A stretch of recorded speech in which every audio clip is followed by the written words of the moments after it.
Espero que todos se encuentren bien, que hayan tenido una buena semana. Hoy vamos a hablar acerca de la audiencia preliminar. Entiendo que ya todos vieron el contenido de esta semana, ya todos sabemos qué fue lo que compartimos acerca de esta semana. Compartí un material, ¿verdad?, acerca de la audiencia preliminar y lo que se desarrolla dentro de la audiencia preliminar, un modelo de acta y pues los pasos de la audiencia preliminar. Sin embargo, pues es importante que hablemos acerca de esto. Muy bien, hemos superado ya todos los requisitos previos, escritos, y entramos a una nueva etapa, a una nueva fase del proceso de familia, en el cual, por esto precisamente es que nosotros decimos que el proceso de familia es un proceso mixto, en razón de que hemos dejado allá toda la parte escrita en la que tanto la petición o demanda, la respuesta, la notificación al demandado, la respuesta al demandado, etcétera, etcétera, todo ha sido estrictamente escrito. Pero ahora pasamos a una nueva etapa dentro del proceso y es el cual en el que todo se va a desarrollar de manera oral. Y pues obviamente, ya habiendo pasado por lo que es la demanda, si hubieron prevenciones, pues sus prevenciones, el examen previo, ¿verdad? O sea, todas las etapas de las cuales hemos hablado, ya el demandado pone lo de todo y una vez él ha contestado, el juez realiza el examen previo y sí también se practica. Muy bien. Hablando de las audiencias, son dos. La primera es la audiencia preliminar, ¿verdad? Y la segunda es la audiencia de sentencia. Obviamente son dos audiencias distintas. Si nosotros estamos hablando de un proceso en el cual hay contención, hay controversias, hay un demandante, hay un demandado, pues obviamente vamos a desarrollar las dos audiencias, tanto la audiencia preliminar como la audiencia de sentencia. Cabe aclarar desde ya que es en la audiencia de sentencia donde se da la aportación de prueba oral, es decir, donde vamos a realizar el examen o entrevista de testigos. Pero ahora nos vamos a centrar en la audiencia preliminar. Y ustedes dirán, licenciada, usted dijo en el proceso. Sí, porque no olvidemos que dentro de lo que es el área de familia tenemos tanto procesos contenciosos como diligencias de jurisdicción voluntaria, ¿verdad? Entonces, en el caso de las diligencias de jurisdicción voluntaria, ejemplo, el divorcio por mutuo consentimiento, que es el más sencillo y el que día a día ustedes van a estar viviendo en su vida profesional. En el caso del mutuo consentimiento, que es una diligencia de jurisdicción voluntaria, obviamente no hay demandante, no hay demandado, no hay controversias. ¿Por qué? Porque ambos son solicitantes. En ese caso, no es necesario ir a audiencia de sentencia. ¿Y por qué no vamos a ir a audiencia de sentencia? Porque simple y sencillamente recordemos que ambos han sido solicitantes. Ambos están de acuerdo en la petición que han formulado ante el juez ya calificó, ya revisó el convenio de divorcio y en audiencia lo único que el juez va a hacer es leerlo, preguntarles si ratifican lo dicho en el convenio y en su solicitud. Ellos lo ratifican y el juez, pues allí en esa misma audiencia preliminar, él va a dictar sentencia de divorcio. ¿Ok? ¿Por qué no vamos a ir a la sentencia, a la audiencia de sentencia? Porque no hay testigos. Recordemos que aquí no hay controversia, entonces no hay nada que necesite probar uno o desvirtuar el otro, porque ambos han tenido la misma calidad y es calidad de solicitantes. Ahora, ustedes se preguntarán, licenciada, ¿y hay algún caso en el que tampoco se vaya a audiencia de sentencia? Sí, aunque se trate de un proceso, pero si, por ejemplo, la parte demandada contestó todo en sentido afirmativo, es decir, se allanó a la pretensión, pues obviamente no tiene sentido que el juez se desgaste y dilate más el proceso llevándolo a audiencia y sentencia si ambas partes han estado de acuerdo. El demandante demandó y el otro contestó y dijo todo es así. Entonces, no tiene sentido de gastar en audiencia preliminar y es más, hay muchos casos en que ni siquiera se va a audiencia preliminar. Recordemos que aquí, como se trató de un allanamiento, pues es decisión del juez y puede dictar sentencias sin necesidad de ir a audiencia. Pero en su mayoría, pues los van a citar a audiencia preliminar para ratificar, ¿verdad? Y levantar.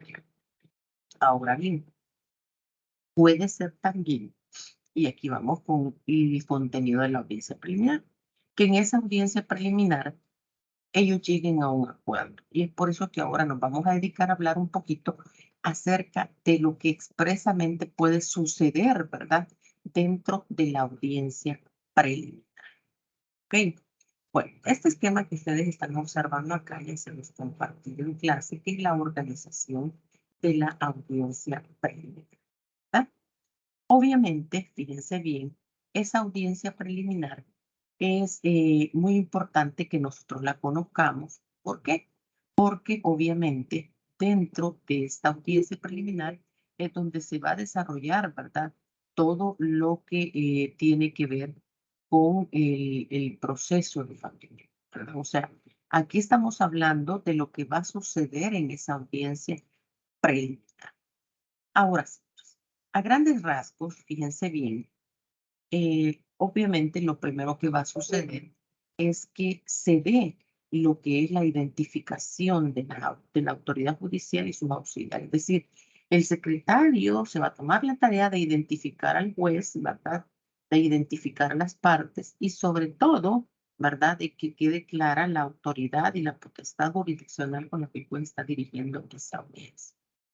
Luego, pues obviamente también le corresponde llevar a cabo lo que es la verificación de las partes, es decir, cerciorarse que tanto la parte demandante como la parte demandada y sus apoderados se encuentren, ¿verdad?, dentro de lo que es la sala de audiencias para desarrollar lo que sería la audiencia. Se da la incorporación de escritos, es decir, aquí es donde yo quiero entrar. O sea, ya todos vieron esta lámina, ya todos saben el contenido de esta presentación, pero yo he querido ahondar en que todo lo que sucede dentro de esta audiencia preliminar básicamente se da en el desarrollo de dos fases, la fase conciliatoria y la fase saneadora. ¿Ok? Muy bien. Primero que nada, esta audiencia preliminar también es llamada audiencia conciliatoria. ¿Y por qué? Por lo que justo les mencionaba hace un momento. Y es el hecho que puede ser que la parte demandante presentó la demanda, la parte demandada contestó en sentido negativo, ¿verdad? O se allanó en todo, salvo en una cosa, por ejemplo, dijo que sí del divorcio, dijo que sí que mis bienes, dijo que sí en la liquidación del régimen, dijo que sí en que el niño le quede a la señora, dijo que sí en la cuota alimenticia, dijo que sí en la forma de pago, salvo en el régimen de visitas.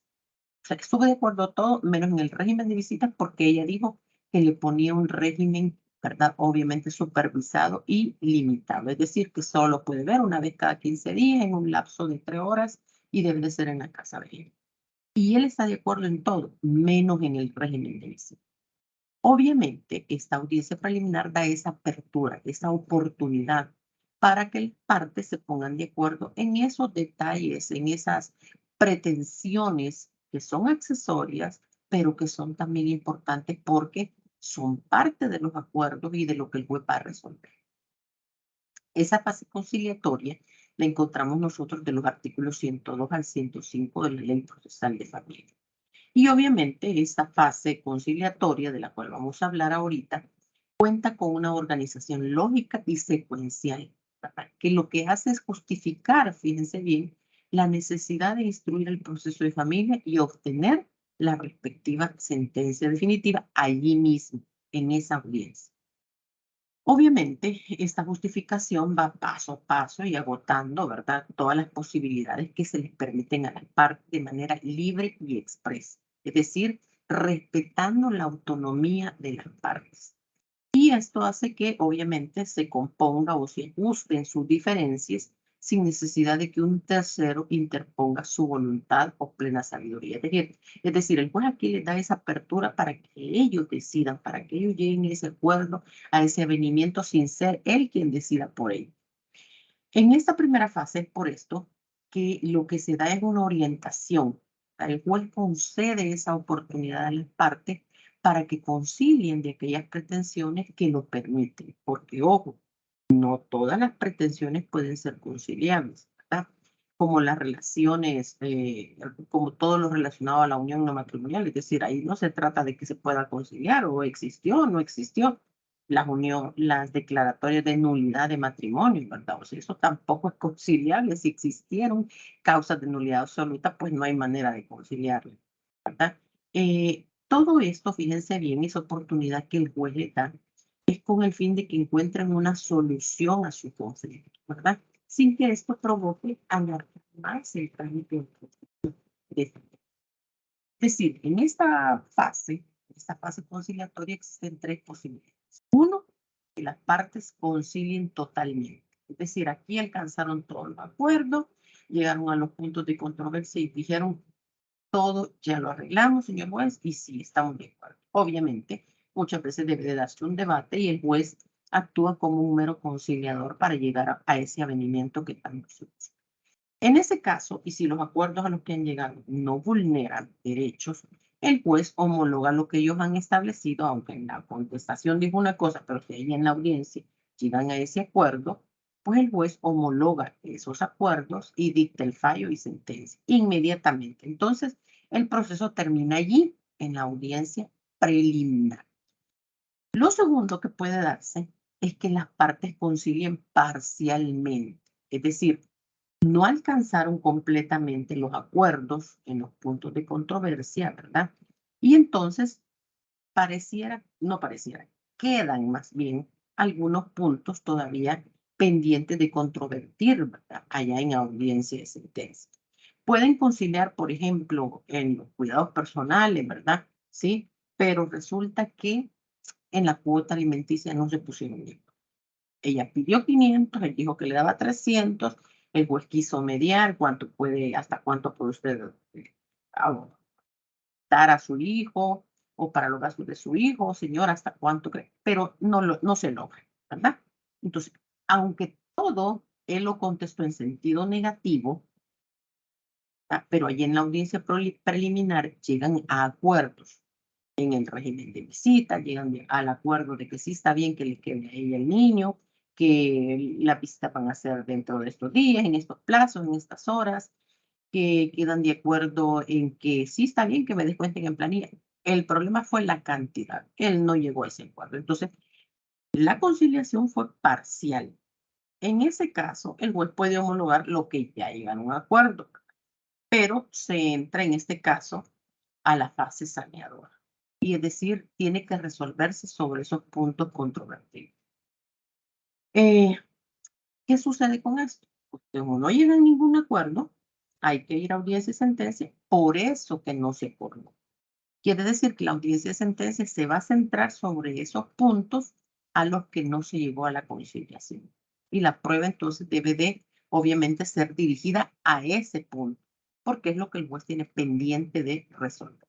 Y tercero, y última posición o situación que se puede dar, es que las partes no consiguen totalmente en nada. Obviamente, por más que el juez insista, por más que el juez procure, no hablamos de insistencia porque no es una obligación, por más que el juez procure intervenir, no llegan a ningún acuerdo. Entonces, obviamente, aquí se da por agotada la fase conciliatoria y se procede a la segunda fase, que ya es la fase saneadora, ¿verdad? Siempre dentro de la audiencia preliminar. No olviden, ¿verdad? Después de que se apertura la audiencia, se dan las fases, la fase conciliatoria y la fase saneadora. Ya decíamos acá que la fase conciliatoria busca conciliar totalmente, conciliar parcialmente o no conciliar en ningún. Superada esta fase conciliatoria, pasamos a la fase saneadora. Muy bien, ¿dónde encontramos esta interesante fase saneadora? Están del artículo 106 al 107 de la Ley Procesal de Familia. Y aquí, fíjense bien, lo que vamos a adentrarnos es a la certeza, al aseguramiento, al respaldo, ¿verdad? De los principios del derecho procesal en general, así como del derecho procesal de familia en particular. En este momento lógico de la audiencia se da una conexión de la fase que venimos, que es la fase conciliatoria, a la fase saneadora. Y aquí lo que se va a hacer es instruir el juicio para verificar que el juicio efectivamente se encuentre, uno, libre de vicios, dos, que no hayan errores u omisiones, es decir, vamos a adentrarnos en lo que es el espíritu, ¿verdad?, del legislador. Vamos a ver su parte legal, de tal suerte que ya ellos tuvieron oportunidad, muy bien, no llegaron a un acuerdo, o sí llegaron, o llegaron parcialmente, pero ahora lo que vamos a ver es que efectivamente esta audiencia no vaya a sufrir ninguna posibilidad de declararla nula, ninguna posibilidad de atropellar derechos de las partes, ¿verdad? Entonces, esa fase sanadora exalta el carácter escéptico o aséptico que tiene el proceso de familia. Lo que busca de alguna manera, y vámonos a la parte procesal, es generar sentencias inhibitorias, contradictorias, innecesarias o potencialmente nulas, ¿verdad? Buscamos eso, que no se vaya a anular de ninguna manera el proceso. Entonces, esa fase saneadora tiene tres finalidades, ¿verdad? Básicamente, también. ¿Cuál sería la primera? Resolver cualquier excepción procesal o dilatoria que se haya dado dentro del proceso, de manera tal que no alteren o anulen el fondo de la pretensión. Son excepciones procesales, pues lo que van a hacer es girar en torno a la pureza legal del proceso, ¿verdad? Por ejemplo, la falta de personería jurídica o la ausencia de una consorcio, eh, la resolución de excepciones materiales o perentorias. O sea, eso es lo que vamos buscando. Lo segundo, corregir los errores cometidos en los actos procesales. ¿Como cuando? Bueno, pues cuando el juez, por ejemplo, ha cometido ciertos errores en la redacción, ¿verdad? Incurriendo en momentos en los que hay que elaborar alguna providencia judicial y se omitió. Entonces, esto es lo que debe de corregirse. Por eso hablamos de corregir errores cometidos en las diferentes etapas del proceso. Y tercero, es subsanar las omisiones de los diferentes actores procesales, ¿verdad? Es decir, cuando el juez, por ejemplo, advierte que se omitió algo, ¿verdad? Que existía una consorcio, por ejemplo, y no se notificó a todos los que debieron haber sido parte. O sea, el juez advierte dentro de esa audiencia todas las omisiones procesales, ¿verdad?, que se cometieron con respecto a las partes involucradas dentro del proceso. Ahora bien, superada estas fases, conciliatoria y saneadora, lo que el juez hace es instruir o preparar para la audiencia de sentencia, ¿verdad? Y entonces procedemos a lo que es la fijación de los hechos, que lo encontramos allá en el artículo 108 de la ley procesal. Acá lo que se busca o lo que hace el juez es estipular cuáles son los hechos controvertidos que, como ya decíamos, van a ser probados allá en audiencia de sentencia. Y entonces las partes, ¿verdad?, deben de tener en cuenta que al momento de llegar a aquella audiencia van a incluir los hechos, ¿verdad?, que son sujetos a comprobación y que no han sido obviamente resueltos por el juez. Esta fase se exalta por efectos de congruencia, pues eficazmente lo que hace es que las partes deben de tener claro qué es lo que van a ir a hacer allá a la audiencia. Se da la ordenación de las pruebas, es decir, que cumpla con los requisitos de admisibilidad y que además rechace, fíjense bien, aquellos medios de prueba que no sean necesarios ni oportunos. O sea, aquí el juez lo que va a hacer es calificar la prueba que ofrecieron tanto la parte demandante como la parte demandada. Esto lo encontramos, ya decíamos, en el artículo 109 de la Ley Procesal de Familia, y en esta fase pues va el juez a admitir, ¿verdad?, y a incorporar toda esa prueba que hayan ofrecido. Puede ser, fíjense bien, que se rechacen pruebas, ¿verdad? ¿Por qué? Porque no cumplen con los requisitos de proposición y admisibilidad. Ahora bien, esta fase de admisión de la prueba, digamos de alguna manera que puede dividirse en tres etapas: la admisión o el rechazo de las pruebas ofertadas, la admisión o rechazo de los auxilios judiciales solicitados por las partes. Es decir, yo puedo con parte demandante y parte demandada pedir, ¿verdad?, algún auxilio judicial, por ejemplo, alguna información que se está pidiendo al Centro Nacional de Registros, a la Dirección General de Migración. Entonces, aquí el juez, perdón, va a valorar la admisión o rechazo de esos auxilios. Y tercero, pues la ordenación de la prueba, ¿verdad? Ya sea que el juez las haya pedido de oficio o para mejor proveer. Esto de conformidad al artículo 55, inciso segundo, siempre de nuestra ley procesal de familia.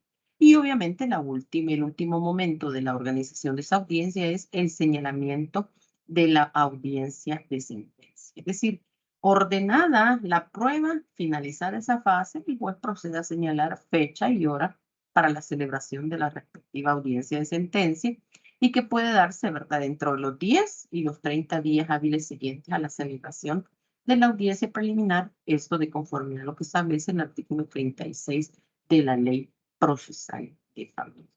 Entonces, señores, aquí tenemos cómo hemos ido verificando cada una de las etapas de la organización de la audiencia preliminar y qué puede suceder en esta. Recordemos que a esta audiencia preliminar, cuando hablamos de la verificación de las partes, estamos diciendo el juez, su secretario, el demandante con su apoderado, el demandado con su apoderado y el procurador adscrito al tribunal. Señores, pueden haber casos en que las partes no comparezcan y solo lleguen sus apoderados, puede darse, por supuesto. Y el abogado puede representarlos, ¿verdad?, siempre y cuando tenga facultades para esto en audiencia. Lo más común es cuando las personas se encuentran fuera del país y entonces tienen que darle facultades a sus abogados para que los representen en estas audiencias, porque obviamente ellos no van a venir a El Salvador solamente por ir a la audiencia, ¿verdad? Para eso están nombrando un apoderado. Pero básicamente en la audiencia preliminar las partes involucradas son esas. Ahí no hay testigos, ahí no hay nada, ¿verdad?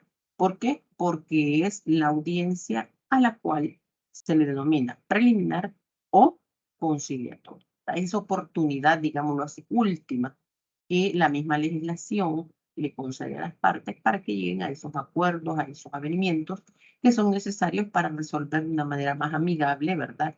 Y de una manera, digámoslo así, todos felices. ¿Por qué? Porque pues todos sabemos el trasfondo del derecho de familia, no es un proceso con intereses personales, mezquinos o patrimoniales, sino más bien es un interés, ¿verdad?, con naturaleza ética, moral, de principios, de sentimientos, que es lo que mucho juega dentro de nuestra área de estudios. Así que, señores, eso es lo que quería compartir con ustedes acerca de la audiencia preliminar, ¿verdad? La próxima semana vamos a hablar de la audiencia de sentencia.